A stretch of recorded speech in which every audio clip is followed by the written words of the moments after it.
নির্বাচনের দিনক্ষণ ঘোষণা হলো আর দেখা গেল ঠিক সেই রাতেই একেবারে বদল করা হলো মুখ্য সচিব এবং স্বরাষ্ট্র সচিব। দেখুন, আমার তো পুরো সরকারটা বদলাতে চাইছি। একটা ওসি, একটা ডিএম, এসপি বা চিফ সেক্রেটারি পাল্টে পশ্চিমবাংলার কোনো পরিবর্তন হবে না। সরকারের পরিবর্তন চাই, সেটা মে মাসে হবে। হিংসামুক্ত ভোট করাতে বদ্ধপরিকর নির্বাচন কমিশনার, এবং যেরকম দেখা যাচ্ছে গত ইলেকশনগুলোতে যে পর্যবেক্ষকরা ঠিক আগে আসে, কিন্তু এখন থেকে দিনক্ষণ ঘোষণা হওয়ার পর থেকে আসতে শুরু করে দিয়েছে পর্যবেক্ষকরা। মানে একটা ধরুন, এই ধরনের কথা বা এই সমস্যাগুলো যেগুলো আমরা ফেস করি এখানে, আপনারাও জানেন, বারবার আমরা নির্বাচন কমিশনকে লিখে জানাই, কিন্তু জাস্ট একটা ফর্মালিটি হিসাবে ওটাকে করে দেওয়া হয়, একটু চেঞ্জ করে দেওয়া হলো, কিন্তু সেই জন্য বাস্তব পরিস্থিতি কোনো পরিবর্তন হয় না। সেই জন্য ফ্রি ফেয়ার ইলেকশন এখানে সম্ভবই হয় না। আর সেটা আমার মনে হয় এবারে হবে না।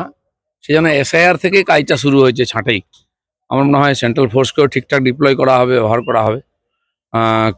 কলকাতায় সেদিন যে ঘটনা ঘটেছে, আর আমাদের পার্টির গাড়িকে আক্রমণ করা হয়েছে, মারপিট করা হয়েছে, পুলিশ পালিয়ে গেছে। পুলিশকে ইঁট খেতে দেখিনি, কিন্তু আহত হতে দেখেছি আমরা। মন্ত্রীকে কখনো ইঁট খেতে দেখলাম না, কিন্তু চারিদিকে চোট। যে আগে স্টিকার লাগিয়ে এসেছিল, পরে দেখি ব্যান্ডেজ লাগিয়ে সে বাইট দিচ্ছে। এগুলো আমরা দেখেছি, কিন্তু এই ঘটনাটা হয়েছে তখন পুলিশও ছিল না, আর তখন সেন্ট্রাল ফোর্সও ছিল না। কেন এই পরিস্থিতি অনেকক্ষণ ধরে চলেছে, কেন সেন্ট্রাল ফোর্সকে ইউজ করা হয়নি? স্বাভাবিকভাবে আমরা কমপ্লেন করেছি এবং নির্বাচন কমিশন তার জানতেও চেয়েছেন। এই ধরনের ঘটনা লাগাতার হয়, সেন্ট্রাল ফোর্সকে খুঁজে পায় না। এর আগে আমাদের যাত্রার সময় জামুরিয়াতে হয়েছে, বারাবণীতে হয়েছে, সেখানে গাড়ি আটকে দেওয়া হয়েছে, বাজারে ভীষণ মারপিট হয়েছে, গাড়ি ভেঙে দেওয়া হয়েছে, সেন্ট্রাল ফোর্সকে অ্যাক্টিভ হতে দেখিনি।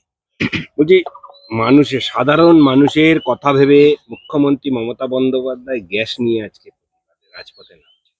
যারা যারা গ্যাস নিয়ে প্রতিবাদ করছে, ইলেকশনে সবার গ্যাস বেরিয়ে যাবে, আমি বলে দিচ্ছি।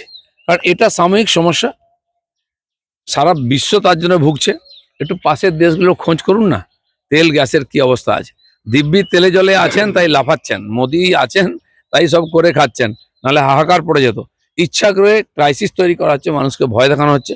আমি সাধারণ জনতাকে বলবো, অনেক সংকটে গেছি, সংকট আসতে থাকে যেতে থাকে। যখন নরেন্দ্র মোদী সামনে আছেন, চিন্তা করবেন না, আপনার জীবনে আঁচ পড়বে না। কোভিডের সময় যে লোকটা 81 কোটি লোককে বাড়ি বাড়ি রেশন পৌঁছে দিয়েছে, খাওয়ার জল ভ্যাকসিন সব দিয়েছে, তিনি বাঁচিয়ে নিয়ে এসছেন সবাইকে। আগামী দিনেও তিনি দেখবেন। কিন্তু যারা মিথ্যাচার করে, কেবল রাজনীতি করে ইস্যু নিয়ে লোককে ভয় পায়, তাদের কথায় বিশ্বাস করবেন না। 7 লক্ষ নাম বিচারাধীন রেখে কেন ভোট, এই প্রশ্ন তুলে নওশাদ বলছেন যে মমতা বন্দ্যোপাধ্যায়কে যে ভোট বয়কট করুন, আমি আপনার পাশে রয়েছি। হ্যাঁ, বয়কট করুন না, আমরাও চাইছি বয়কট করুন। আমরাও চাই একটাও জেনুইন ভোটার যেন বাদ না যায় ভোটদান থেকে।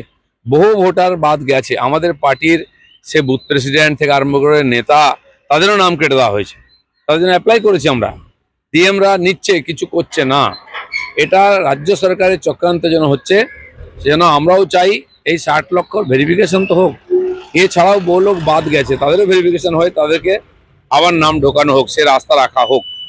বলছি, নির্বাচনের নির্ঘণ্ট বাজার বেশ কয়েক মুহূর্ত আগে বকেয়া ডিএ দেওয়ার নাম করে মুখ্যমন্ত্রী। কিন্তু মুখ্যমন্ত্রী সব ব্যাপারে মরার সময় হরির নাম।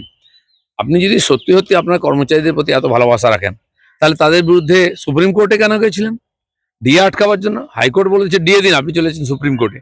আর এখন দেখলেন যে আর রাস্তা নেই, এই ছুড়ে দিচ্ছেন মুখের সামনে রুটি দিয়ে, একেবারে শেষ মুহূর্তে ঘোষণা করছেন। আর যদি সত্যি সত্যি তাদের প্রতি দরদ আছে, আপনি কেন আগে ঘোষণা করলেন না ডিএ? কত দেবেন, কবে দেবেন, ক্লিয়ার করেননি কেন? এ সবই ছকবাজি ইলেকশনের জন্য।